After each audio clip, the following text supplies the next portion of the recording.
Hello and welcome back to another studio vlog. We are sat here, me and Freddie.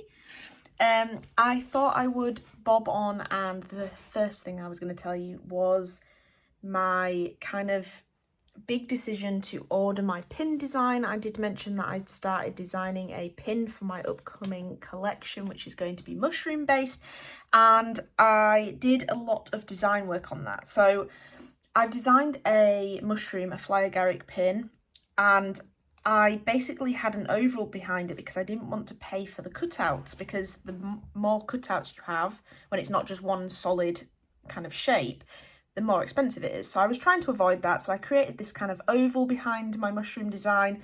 And then I couldn't decide the colours. I put up a colour of this dark green on my Instagram for people to vote on, and people said they liked it, but quite a lot of people said maybe a different colour or a lighter colour. So I did a whole range of colours, and then settled on, well, not settled on, they voted that 4 colours were the top 4 colours that they liked. So it ended up being this dark green colour. These are printed a little darker. Let me go this way.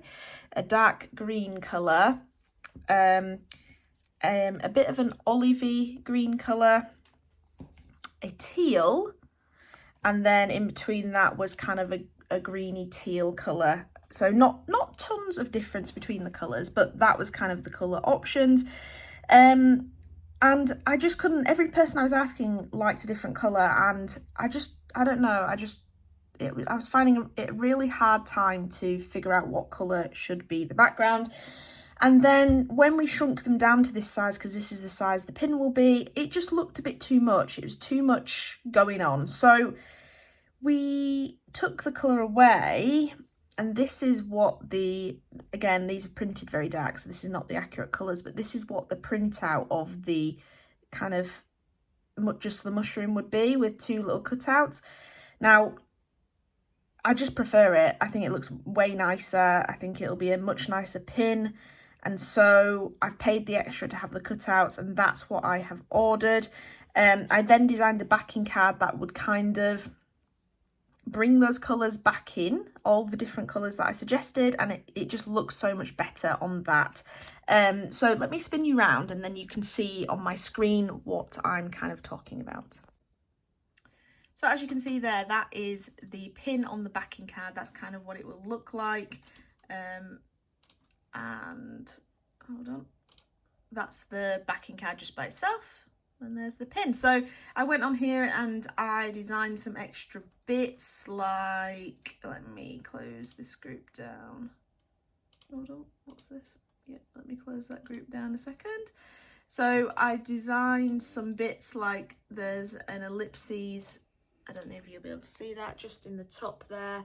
That's just telling me where the pin is going to be. We designed some things that we would send to the manufacturer, and they could decipher what we're kind of talking about. So here we have the actual mushroom. We brought it into Illustrator and put it into vector form, so that's kind of the colours. It's a little bit brighter on this camera, but it's a bit darker in real life. Then we have obviously the backing card itself that's been sent to be printed. We've got the back of the backing card with the little hole so that it all matches up. Then I'm going to have a back stamp in there of my LL logo.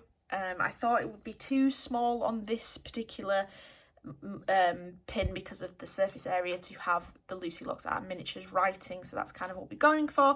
And then this kind of tells you the colours, the CMYK colours, the sizing that we want, where we want the pin post, and some of the other details, which is just a bit handy for the manufacturer to have. So that is all sent off and ordered. That is the big main spend this month, and I've got a stall, I've got a market this weekend, my usual Kirksall Abbey markets in Leeds, which is a full 3 days because it is a bank holiday Monday again. So I'm hoping to make a bit more money on that and continue this launch, and hopefully have it by the end of next month. We are going to start doing the practicing of the screen prints and just sorting all that out. So I don't know, you probably won't see that in this You might do, I don't know. I'm only filming snippets and showing you little bits because I will be doing videos of some of the processes of me doing these things just to help other people out, because it is a bit of a learning process for me as well, so any hints and tips will be much appreciated. And then I need to get on with some of my painting. I need to be painting some of these mushrooms for the big print that I'm hoping to do, and those paintings will then translate onto some other products, so I need to get on with the paintings really. But I'm glad the pin is ordered and I'm really excited about it. It's just one step closer to something new and something a bit more exciting. So I just thought I would introduce the vlog with that really.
Hello, it is VoiceOver Lucy jumping in here. I am editing this and realised there is probably about 20 minutes of just pure no talking footage of me just going about my business, so I thought I would do a voiceover over all of that rather than doing my usual pop-up text, otherwise you'll be reading for days.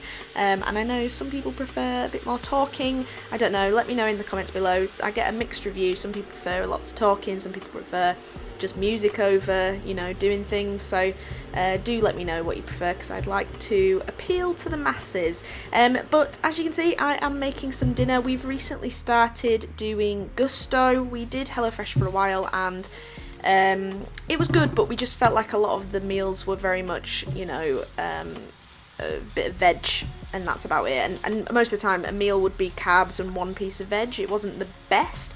And I love cooking, I love making my own thing, but when we are on our diets and, you know, trying to get fitter and healthier, sometimes it's really difficult to portion control. So we moved on to Gusto. We heard lots of good things and they have a lot of meals. This is not sponsored, by the way, I wish it was, so Gusto, if you're listening to this, hit me up. But they do a lot of meals that are basically meat, but you can swap the meat out for some vegetarian or vegan alternatives, which is really good. I really like that. We always choose the veggie options because we are vegetarian and we enjoy the food. So this is a little, I think it was a little curry, a chickpea curry, which was delicious. It was very, very nice, very much enjoyed.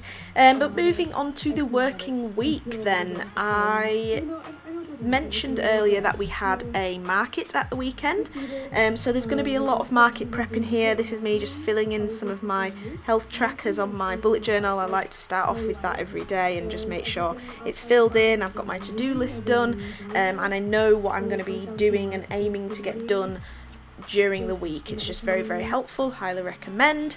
And we are starting off with varnishing some coasters. I think I mentioned in my last vlog that I poured all these coasters, but I left it a little long before varnishing them, so I won't have them for this market. So I'm varnishing all these despite the fact that they won't be ready for the market at the weekend, but I do a market every month, sometimes a couple, so it's never a fruitless job, let's say. So yes, I'm just varnishing this with some heat-proof varnish and getting all those edges and making sure everything's good, and I then need to clean off my brush. And I've kept all this footage in even though I was watching it and I was thinking, oh, this is boring, because I actually think it's really important. I think it took me a very long time to learn how to clean my brushes properly, especially when using varnishes, because your usual water won't get the varnish off the brush, and I've definitely wrecked a lot of brushes. If you look at my little brush pot, there's quite a lot in there that I should probably get rid of because they are ruined because of varnish.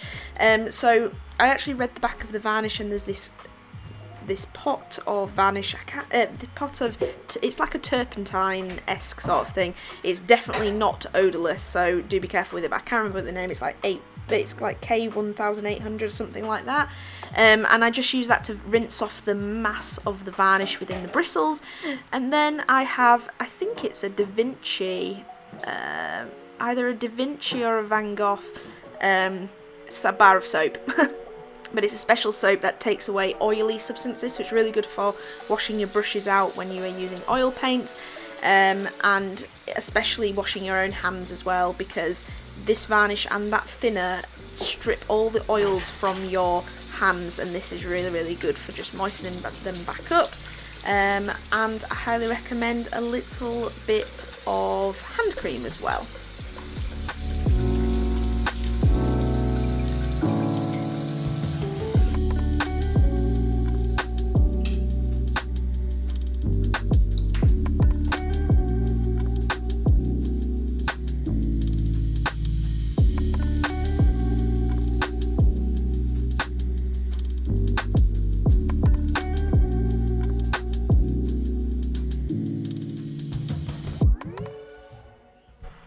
Now we have had some very random hot weather here in the UK, very sudden.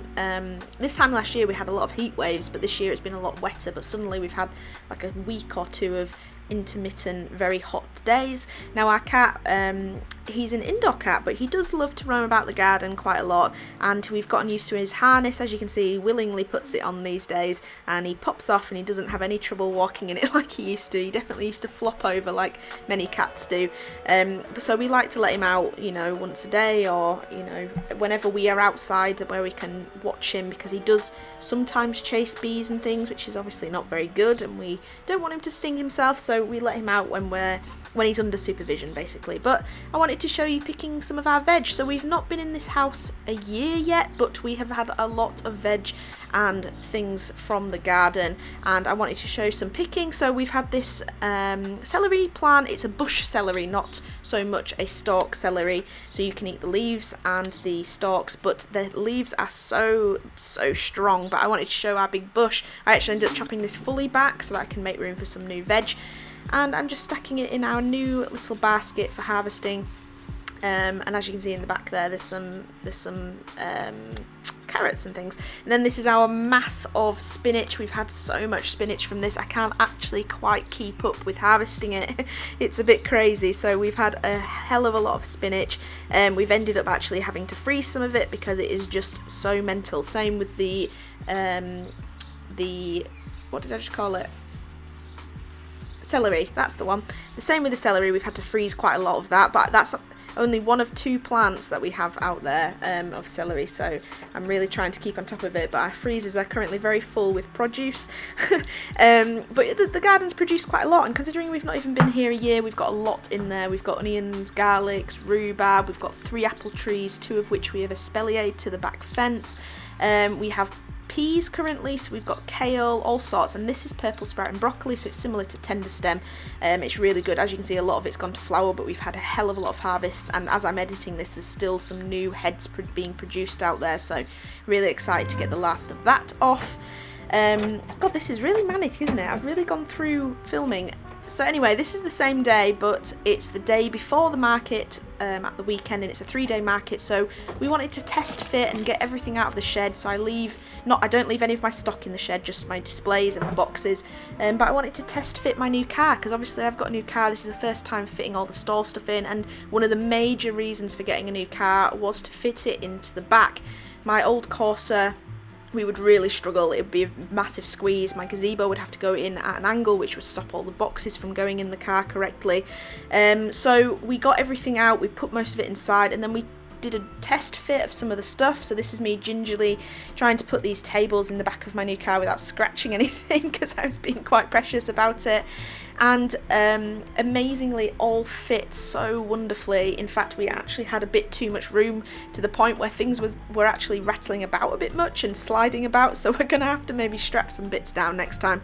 But it was amazing and so easy to fit everything in the car, so I'm really, really pleased, and I feel like the investment in this new car that I'm paying monthly is a really worthwhile investment, and at the moment my business isn't paying for this. It's actually my full-time job is paying for this, so I have definitely given myself something extra that I need to pay for, which is obviously going to push the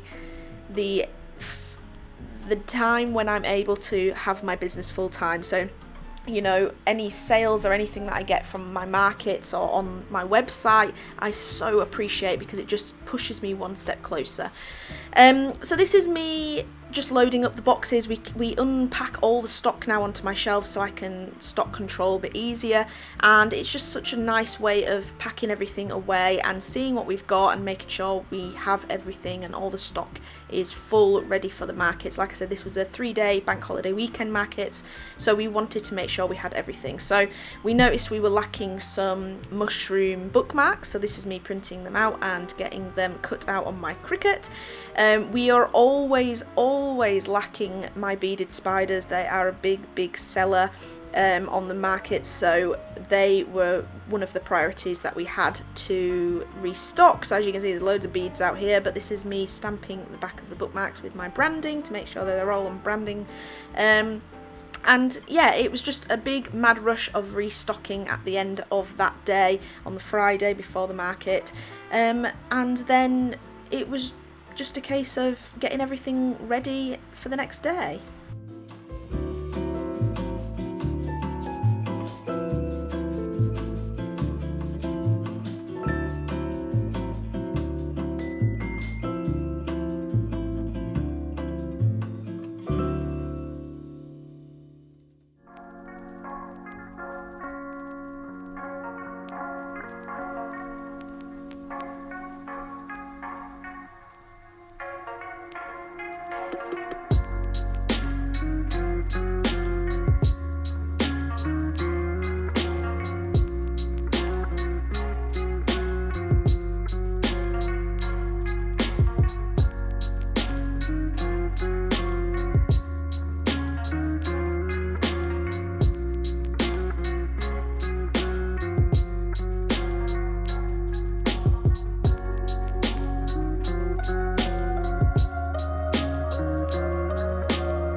And then we come to the market weekend. So this is us putting everything else back into the car, and look how amazingly it all fits. Look at all that room at the top, and the gazebo fits in straight, everything fits in straight. It's just a fantastic time. I'm so pleased with it. And then we headed to the stall and did the market, and I'll leave you over to filmed face cam Lucy to give you the update on how we did at the weekend.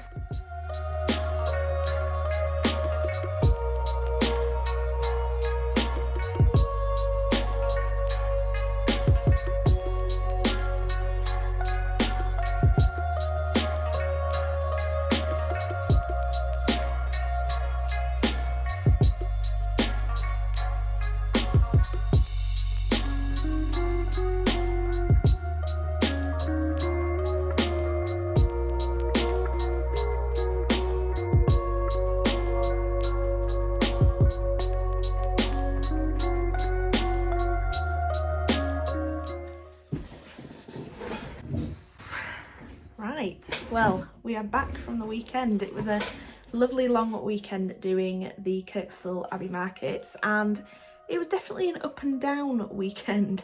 So we've ended up on a very big high, but firstly let me give you the rundown. So I showed you packing my car. I didn't show any setting up because, to be honest, it was quite manic. They had booked out almost every single space at the venue, and so we were really butted up against one another. I'll put some pictures up and whatnot, but we were butted up against each other, so there was not much room for my kind of standing stands for my wrapping paper or my cards, so we really had to try and figure out how to put them places. Luckily we had two lovely neighbours each side, and they kind of worked with us, and we worked together to kind of discuss where we would put everything, which is good. But the Saturday, to be honest, was a really slow day. It is the beginning of half term here in the UK, so all the kids were off school, and I think a lot of people had booked holidays away. So it was quite a slow start. Usually there's a lot of children at these markets, but on the Saturday it was very, very bare of children. And it was a really lovely day. It was sunny day, very, very hot in fact, and I was a little bit concerned because although I've got heatproof varnish on my coasters, they were getting exceptionally hot to the point where I'm having to warn people to touch them, to just watch out because they were scaldingly hot, very, very hot. It was a bit of a hazard. We were doing a lot of switching around and making sure things weren't in the sun too long. But yeah, it was a really lovely sunny day, so we were expecting droves of people, but it just was quite dead for us. I think other stalls seemed to do really well on the Saturday, but we did not. So we left Saturday feeling a little bit deflated, but we came back on the Sunday. Must admit, we went on a night out for a friend's birthday, so we were a little bit ropey. We felt a little bit rough the next day, but we came in and we set up. Luckily, it's just it's a market where we can leave our gazebo overnight, so we just zip it all up, and then in the morning we unzip it and it's all set up and ready to go. So really easy to do, thankfully. And we unzipped, and then I realised I'd forgotten my money belt. So in my kind of hungover haze, I'd forgotten the money belt back at home, so I had to do an hour-long round trip to come back and get that, whilst my partner held the fort down at the market, and basically had to say to people, we don't have change, we don't have a card machine, it's coming, so you can either wait or pay the exact amount for things. And people were really good. They were paying the exact amount for things, and my partner made us about £30 right there and then in that hour that I was trying to go and get the money belt. So it was actually really successful, and we had a very, very successful morning. A little slower afternoon, but it was successful all round, a much better day than the Saturday. So in terms of money, I thought I'd be quite transparent with what we made this weekend because I thought it was quite interesting. So the combination of day 1 and day 2, so the Saturday and the Sunday, we took £198.50 worth of money from people. So that's how much we sold for those 2 days. And then the third day again was a bit sunnier. The Sunday was a little bit more drab, it was a bit colder, but the Monday it brightened up again for Bank Holiday Monday, and there were a lot more people. It just seemed to have tons more people. The food vendors were rammed, the queues for the food was enormous, so they were doing very, very well, and we were also doing very well. So strangely, other market stalls said that day wasn't very successful for them, but for us it was very, very successful, and we actually made £195 that day. So we made the same on the Monday as we did on the Saturday and the Sunday combined. So very, very successful weekend in the end, and very pleased. And it's the last bit of money I will be needing for my mushroom collection, so I'm really pleased that I have all of that and I'm able to push on for that. So I just thought I'd be a bit more transparent. So yes, obviously not all of that is profit. We've got costs going out for supplies, for the payment of the next month's market stall, and also making sure we retain some stuff for float money, etc. But I thought it was quite interesting, and the things that sold the most, I've got a tally here. So I always keep a tally of all the things that I sell, and I just mark off when I've sold something, just so that at the end I can tally it up and make sure, you know, sometimes the discrepancies if I've forgotten to mark something up, if I'm having multiple sales at once, but it's really nice to see what I've sold as well. So as usual, my little beaded spiders were very, very popular. The mini ones I tend to make, my partner makes the bigger ones when we're at the stall, and to be honest, we were selling them as fast as we were making them, and I'm gonna have to, which I hate having to do, I'm going to have to do a big restock of those before the next market next month, because we just sold so many of them. In fact, the small mini spiders that I make, I sold 16 of those. So I was quite surprised at that. They do always do well, but this was an exceptionally well weekend for those. We sold a lot of pick and mix coasters, so I obviously sell sets quite often. We sold 3 sets this weekend too, but I pour some additional tiles to just sell as individual coasters, because some people like to mix and match, especially the students in the area. They like to, if they're sharing a house with other students, they all like to choose their own colours, so it's quite a lucrative way of doing it. And we sold 5, 6, 7, 8. We sold 8 pick and mix coasters, so they did very well. And also my prints did really well, weirdly. I've not sold many prints in a while, but I sold a framed big A3 Huevember print. I sold a framed singular Huevember print, and I sold a couple of Huevember prints unframed as well, so that's really good. I've not sold any of those for a while. And my cards, my greetings cards, did very well, so I'm really pleased that I've started doing those. They seem to be quite a good seller, so that's good. But a lot of other things as well, some of my crocheted items, bookmarks, sticker packs, all that sort of stuff does quite well as well. So it was a very, very good weekend. I'm very pleased, very tired. My voice is a little hoarse today, and getting back to work and getting into it has been very difficult, but it's lunchtime currently, so I'm going to edit the vlog. I just thought I would catch up with you to end the vlog and let you know how the market went and be a little bit transparent with the costs and things. So I hope you've enjoyed some of that and some of the prep, and I hope to see you in the next video. So thank you very much for watching, and I'll see you then.